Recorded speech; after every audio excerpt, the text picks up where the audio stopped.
Assalamualaikum warahmatullahi wabarakatuh. Perkenalkan nama saya Bijri Patriot. Di sini saya akan menjelaskan tentang aplikasi Nusa Kamus yang akan saya rancang. Berikut penjelasannya, yaitu ada aplikasi kompetitor, metode yang saya gunakan, dan kelebihan aplikasi.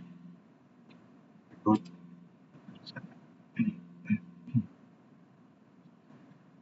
Nusa Kamus adalah aplikasi edukasi yang bertujuan untuk melestarikan bahasa daerah di Indonesia.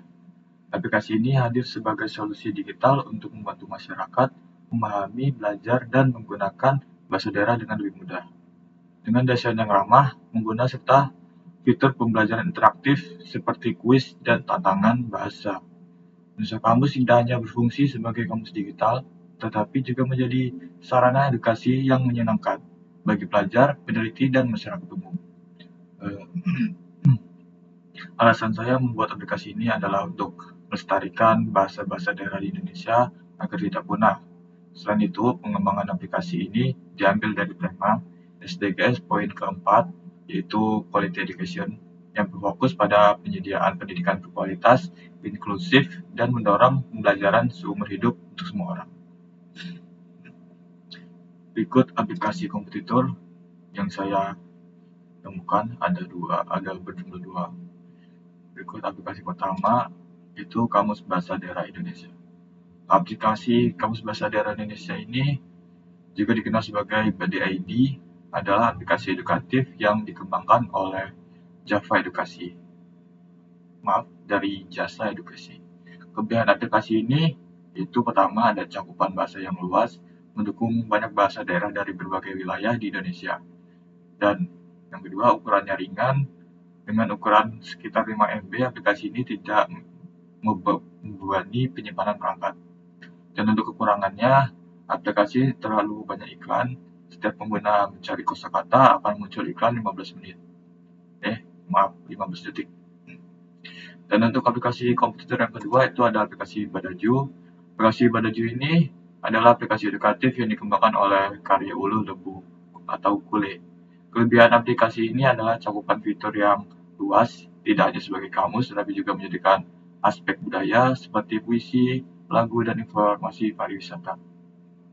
Untuk kekurangan aplikasi ini, banyak kosakata yang tidak sesuai dan pengguna tidak bisa melaporkannya. Oke. Untuk selanjutnya akan saya jelaskan metode yang saya gunakan. Di sini saya menggunakan metode Agile karena sangat mudah untuk aplikasi yang sering update. Untuk proses pengembangan aplikasi Nusa Kamus, saya memilih menggunakan metode Agile karena sifatnya yang fleksibel, interaktif, dan sangat cocok untuk produk digital yang terus berkembang berdasarkan kebutuhan pengguna. Alasan penggunaan metode Agile yang pertama adalah fleksibel terhadap perubahan dan mendukung pengembangan berkelanjutan. Misalnya ada tantangan yang mungkin terjadi seperti bahasa daerah di Indonesia sangat beragam dan dinamis. Potensi penumbuhan kosakata atau bahasa lain setelah aplikasi diluncurkan, dan permintaan pengguna akan fitur tambahan seperti audio pengucapan, contoh kalimat, dan metode offline. Solusi dengan metode Agile ini memungkinkan pengembangan bertahap melalui versi awal yang dapat dirilis lebih cepat. Pembaruan fitur bisa dilakukan secara rutin dan berkelanjutan. Jika ada perubahan kebutuhan, tim dapat menyesuaikan prioritas pengembangan di sprint berikutnya. Dan alasan yang kedua itu ada responsif terhadap kritik pengguna. Misalnya ada tantangan yang mungkin terjadi, kebutuhan pengguna sudah diprediksi secara lengkap sejak awal. Pengguna biasanya menginginkan fitur spesifik seperti pengembangan kata berdasarkan kategori, kata kerja, kata benda, dan lain-lain. Kemungkinan adanya kesalahan terjemahan atau peliharaan data bahasa. Dan untuk solusinya, dengan metode Agile ini, Agile memungkinkan respon cepat terhadap masukan pengguna. Dalam setiap sprint 2-4 minggu, tim bisa mengumpulkan feedback, menguji fitur, dan menyelesaikan pengembangan. Fokus pengembangan bisa disesuaikan dengan prioritas kebutuhan nyata dari pengguna.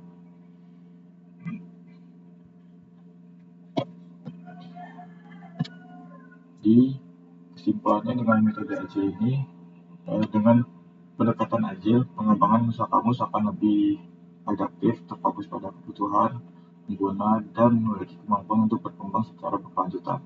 Hal ini sejalan dengan semangat SDG 4, yaitu Quality Division, yang menyediakan atau pendidikan yang inklusif, relevan, dan responsif terhadap kebutuhan masyarakat. Berikut saya akan menjelaskan tentang kelebihan usaha kamus saya. Kemudian aplikasi usaha kamus ini yang saya dapatkan dari kekurangan dari aplikasi komputer, yaitu untuk pertama itu mengurangi gangguan iklan. Untuk yang pertama, mengurangi gangguan iklan, saya menambahkan poin menonton iklan. Nantinya pengguna bisa mendapatkan premium gratis dengan menukar poin tersebut. Yang kedua, menambahkan opsi berlangganan premium untuk menghilangkan iklan. Dan yang ketiga, menampilkan iklan banner statis alih-alih iklan pop-up, bisa iklan pop-up yang mengganggu. Terus selanjutnya ada meningkatkan akurasi terjemahan. Yang pertama ada fitur pelaporan kesalahan, sehingga pengguna bisa memberi masukan langsung tentang kata atau kalimat yang kurang tepat. Yang kedua ada mengoptimalkan performa dan kecepatan, mengurangi beban aplikasi dengan mengoptimalkan kode dan menghapus fitur yang tidak perlu. Dan ada perbedaan lain, yaitu seperti list bahasa yang akan ada di aplikasi nanti. Berikut adalah bahasanya, ada bahasa Jawa, bahasa Sunda, Madura, Minangkabau, Musi, Bugis, Banjar, Aceh, Bali, Betawi, dan Lampung, dan bakal diupdate dengan bahasa-bahasa daerah lainnya. Oke, itu saja yang bisa saya jelaskan dari aplikasi Indonesia Kamus yang akan saya rancang nanti.